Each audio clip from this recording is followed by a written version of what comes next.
วัสดีครับวันนี้เราจะมาพูดถึงเรื่องการเปรียบเทียบระหว่างบลูทูธนะครับตัวฟิโอนะครับซึ่งผมเพิ่งได้มานะครับแล้วก็ได้ทดสอบประสิทธิภาพแล้วก็คุณภาพนะครับกับอีกตัวหนึ่งนะครับเป็นตัวรับสัญญาณบลูทูธจากจีนนะครับไม่ใช่ไชน่านะครับราคาประมาณ 300-400 นะครับผมสั่งซื้อจาก Lazada มานะครับจากที่เราทดลองนะครับ2ตัวนี้นะครับสิ่งที่เห็นกันแตกต่างอย่างมากเรื่องเสียงครับแตกต่างกันก็จะเรียกได้ว่า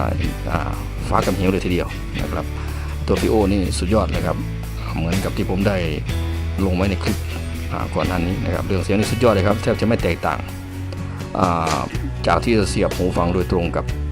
ตัวเครื่องมือถือด้วยนะครับแถมมีพลังที่พุ่งกว่าโดยซ้ำไปนะครับส่วนตัวรับสัญญาณบลูทูธจากจีนนะครับตัวนี้นะครับที่ว่าราคา 300-400 เนี่ยเรื่องเสียงโอ้โหไม่ต้องพูดถึงเลยครับคนละเรื่องเลยนะครับแตกต่างกันอย่างเห็นได้ชัดเจนนะครับเหมือนโมโนสเตอร์อย่างนั้นนะครับอิมเมจที่ได้นะครับแต่สิ่งที่แตกต่างนะครับที่ผมจะพูดถึงอีกเรื่องหนึ่งคือเรื่องของสัญญาณนะครับเจ้าตัวของจีนเครื่องที่ว่านี้รับสัญญาณได้ดีกว่านะครับสัญญาณไม่ขาดไม่หายเดินออกมาประมาณเป็น10 เมตรสัญญาณก็ยังไม่หายนะครับหรือถ้าขาดหายจะเป็นแบบแป๊บเดียวลักษณะคล้ายๆกับอะไรสะกิดนิดเดียวนะครับแต่จับเจ้าตัวฟิโอนี่แค่เราเดินออกมาประมาณไม่กี่ก้าวนี่สัญญาณหายนะครับแล้วหายแบบลักษณะเสียงที่ได้คือว่าหายปุ๊บไปเลยนะครับปุ๊บถ้าสมมติว่าเป็นนักร้องที่ร้องเพลงอยู่ก็สะดุดเลยนะครับเพราะฉะนั้นไอ้ตัวเนี้ยเหมาะสำหรับที่เจ้าตัวฟิโอนี่เหมาะสำหรับติดอยู่ใกล้ๆตัวนะครับไม่ห่างมากนะครับจากที่ผมทดสอบนี่แต่สำหรับเจ้าตัวเครื่องของจีนราคา 300-400 นี่การรับสัญญาณกลับดีกว่านะครับทั้งที่เป็นบลูทูธเวอร์ชัน2นะครับไอ้ตัวฟิโอนี่เวอร์ชัน 4.2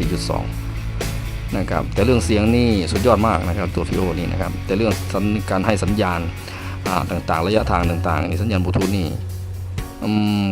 กับทำได้ไม่ดีเท่าไอตัว300-400 นะครับมันก็จริงๆเราอยากได้2คุณสมบัติที่มารวมกันก็น่าจะดีนะครับก็อยากให้หลายท่านลองนำไปพิจารณาดูนะครับว่ามันอะไรยังไงแต่เรื่องเสียงนี่สุดยอดมากนะครับยอมรับเลยนะครับแต่บางท่านอาจจะแย้งว่าอุปกรณ์พวกนี้เขาออกแบบมาไม่ให้อยู่ห่างกันเท่าไหร่อยู่แล้วนะครับ5 เมตร 10 เมตรแต่ว่ามันค่อนข้างที่จะผมว่ามันน่าจะทำได้ดีกว่านี้นะฮะเรื่องระยะทางที่แค่บางทีผมเดินไปครับแล้วหันซ้ายหันขวาปุ๊บสัญญาณจะขาดปุ๊บเลยนะครับหรืออาจจะเป็นเพราะโลเคชั่นอะไรสักอย่างหรือเปล่าผมก็ไม่แน่ใจนะครับหรืออาจจะต้องลองหลายๆสถานที่นะครับเพราะว่าจุดประสงค์ที่ผมซื้อตัวเจ้าฟิโอนี่มาไม่ได้ที่จะเอามาฟังผ่านหูฟังเท่าไหร่นะครับผมจะเอาไว้สำหรับเชื่อมต่อดนตรีนะครับโดยเปิดดนตรีจากตัวมือถือนะครับแล้วก็เอาจากตัวฟิโอนี่ไปเข้าแอมป์ขยายนะครับ